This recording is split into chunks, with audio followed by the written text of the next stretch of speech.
De quelle manière vous gérez les conflits agro-pastoraux ici? L'agro-pastoral, c'est une situation que nous vivons au quotidien dans les localités où nous intervenons. Et nos actions prioritaires sont d'abord centralisées au niveau des autorités, c'est-à-dire au niveau communal. Nous mettons en place un cadre de concertation pour échanger donc de ces différentes difficultés que nous rencontrons sur le terrain.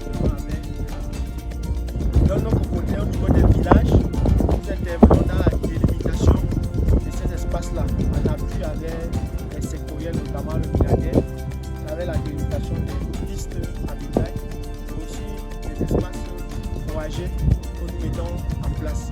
C'est un peu de cette façon que nous contribuons pour pallier cette difficulté liée au conflit agro-pastoral.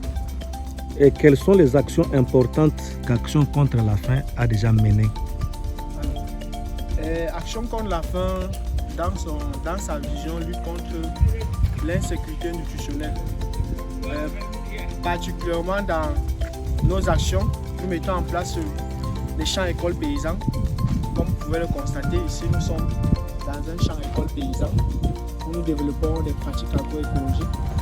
Ailleurs, nous mettons en place le système des AVEC, le système d'épargne et de crédit, pour pouvoir faciliter dans la communauté les membres d'avoir accès au crédit et développer des petites activités génératrices de revenus.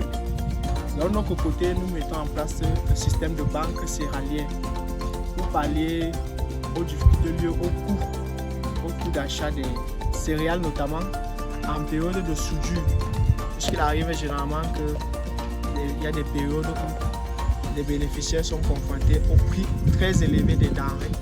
Ils ne peuvent pas accéder, ne peuvent pas aller au marché. Nous mettons en place ce système de banque céréalière pour aider les... Et quels sont les défis importants auxquels vous êtes déjà confrontés et pour que vous mettez en œuvre toutes ces activités-là?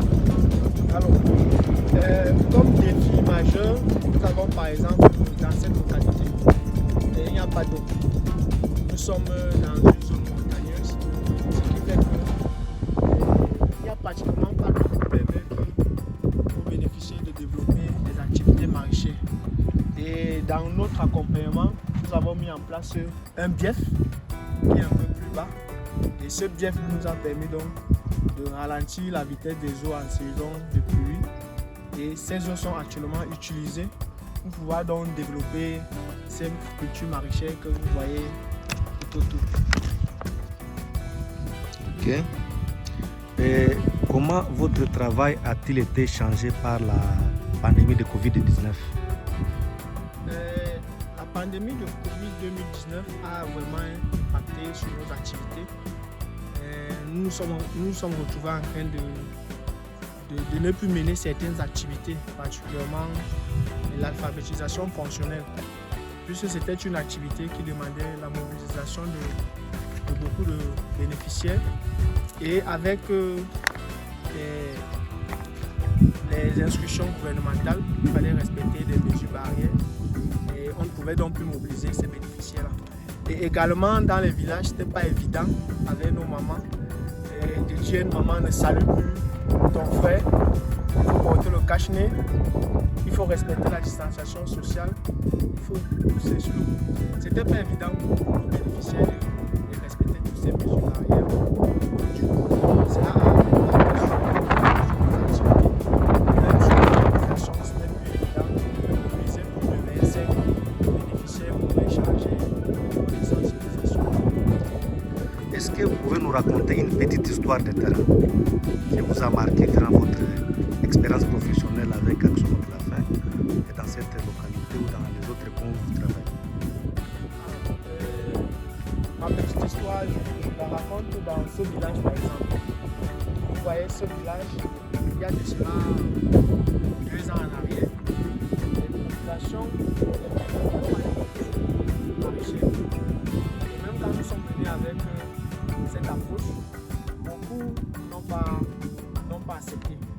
Mais si vous regardez maintenant, vous allez voir, même après notre champ école, vous allez voir plus bas, les populations sont en train de développer son petit jardin. Et ça, c'est un réel succès bien que la majorité n'est pas, c'est quelque chose qui n'existait pas il y a des standards qui n'existaient pas. C'est un travail difficile.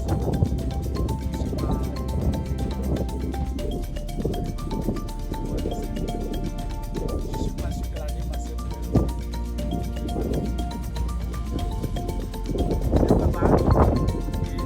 elle-même souvent à la maison avec la famille. Est-ce que vous avez un mot pour les écoles italiennes? Pour les élèves des écoles italiennes?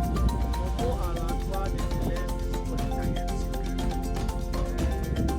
que le contexte dans lequel nous vivons est un peu compliqué comparé à ce qu'on peut bien dire partout dans le monde. Et nous avons la communication des bénéficiaires ont vraiment besoin de nos actions.